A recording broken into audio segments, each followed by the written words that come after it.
Here are my top 10 picks for the NFL 2022 draft.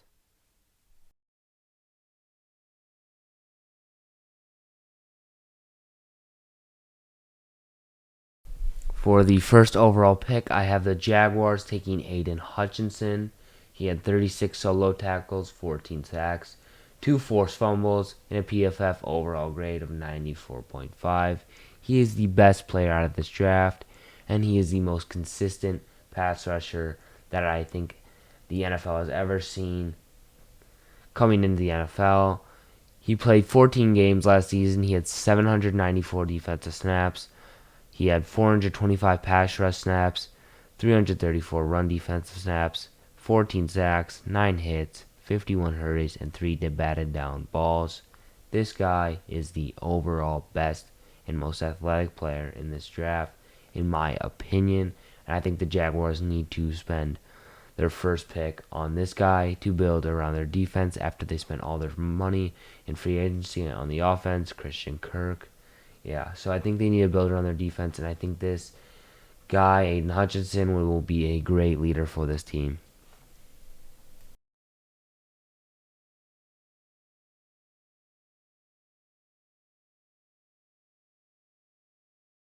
For the second pick in the NFL draft, I have the Lions taking Kyle Hamilton, the safety from Notre Dame. He had 19 solo tackles, 3 interceptions, 15 assisted tackles, and a PFF overall grade of 76.1. He is a very, very good player. He played 7 games last season, had 439 defensive snaps. He had 10 pass rush snaps, 167 run defensive snaps. Coverage snaps, he had 262. He had 20 tackles, 9 assisted tackles, and 2 missed tackles. But he is a very, very good at locking down and getting picks and being everywhere on the field at once. He is very consistent. I think he is very, very good. And he is worth the second pick in the NFL draft. People won't agree with me, but I really do think he has the potential to be one of the best players in this draft.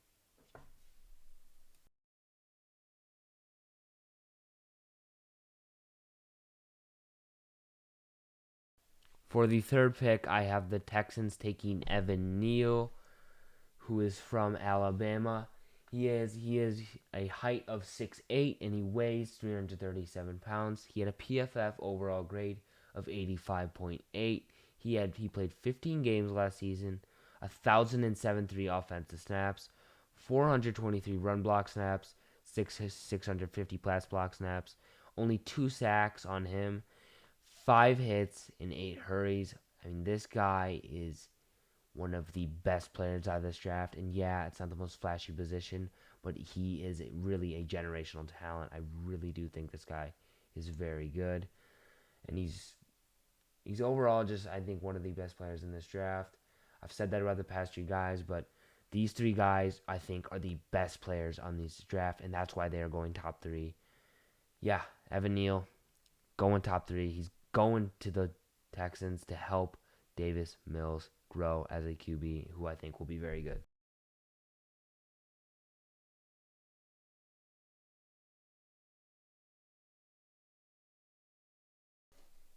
For the Jets' fourth pick in this draft, I have them taking Kayvon Thibodeau, the defensive end out of Oregon. He had 35 solo tackles, 7 sacks, 2 forced fumbles, and a PFF overall grade of 83.2. He played 11 games for Oregon. He had 560 defensive snaps. He had 289 pass rush snaps, and run defensive snaps were at 233. He had 11 hits, 27 hurries, and 0 batted down balls. But I think this guy is the perfect fit for the Jets.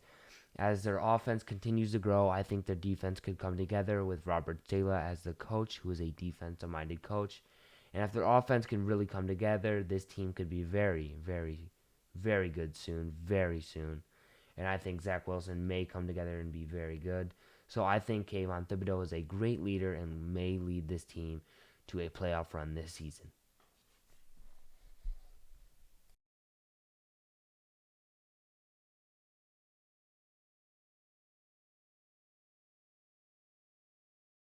For the fifth pick, I have the Giants taking the best corner in this draft, Derek Stingley Jr., the cornerback. He had 6 solo tackles. He played 3 games, 1 forced fumble, and a PFF overall grade of 66.6. It's a risky take, but I think this guy is a lockdown corner and is very, very good at being a ball hawk. He kind of reminds me of Richard Sherman. He played only 3 games, had 154 defensive snaps, 76 coverage snaps, 2 receptions, 4 targets, and 43 yards. Only in that many games. He only let up 1 touchdown. And yeah, he also played 15 games in 2019 and 7 in 2020. I think the Giants should just build around their defense at the moment because it's not really going to go well as Daniel Jones is your QB. So you might as well build up that defense and wait to draft a new QB because I don't think Daniel Jones is that good. So I think the plan is for the Giants is to wait it out and wait till next year to draft a new QB.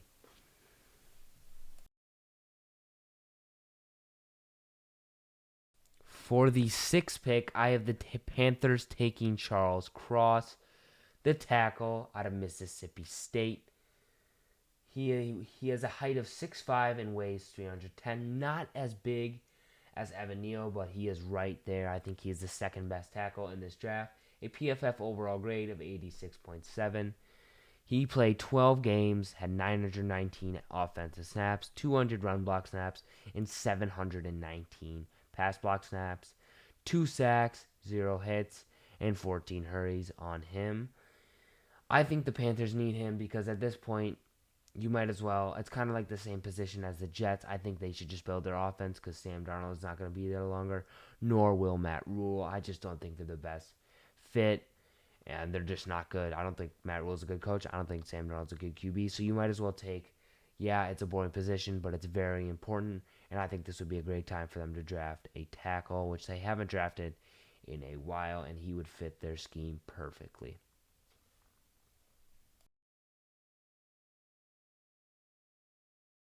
Now for the Giants at number 7, the pick that the Bears traded to him, I think they should take Nakobe Dean, the linebacker. As I said, I think they should just build on their defense for the future.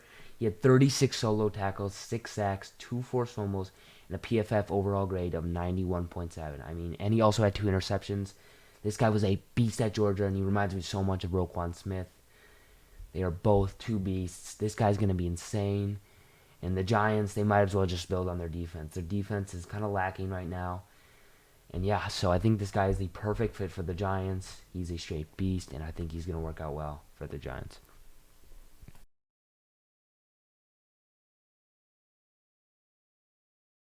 Now for the 8th pick, I think the first QB that's going to go off the board is Malik Willis to the Falcons.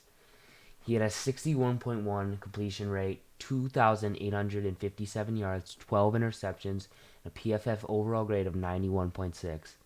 I don't think Marcus Mariota is going to work out in Atlanta. I really don't. I think they can have a QB competition. He can sit behind him for a couple weeks, but at the end of the season, I mean, he's got to be in. I mean, he will beat out Marcus Mariota for sure. And I think he's the perfect fit there. And yeah, I think it's all going to work out well. He's really going to be better than Kenny Pickett, I think. And I think he's the best QB available in this draft overall.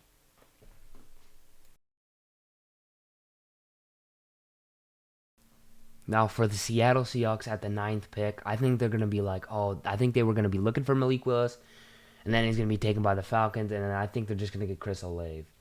Chris Olave is the best wide receiver in this draft. He's better than Garrett Wilson. I think he really is the best wide receiver in this draft. 65 receptions, 936 yards, 13 touchdowns, and a 79.3 grade by PFF. I think this guy's just a beast. He had a show at the Combine. This guy is just a beast, and the Seattle just needs to keep building for their future. I mean, I think for some reason I think they're going to stay with Drew Lock, and I think they're just going to build around him, and then wait to draft a QB next year instead of risking and drafting a QB this year. I think they're going to just to try and build around their team at the moment as they have it. And yeah, I think they're going to take Chris Olave, the wide receiver from Ohio State.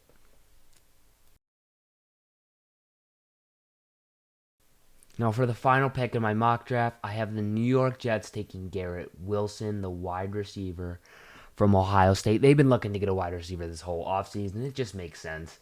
Garrett Wilson, the wide receiver, 70 receptions last season, 1,058 yards, 12 touchdowns, a PFF grade of 84.1. This guy is a beast, freak of nature.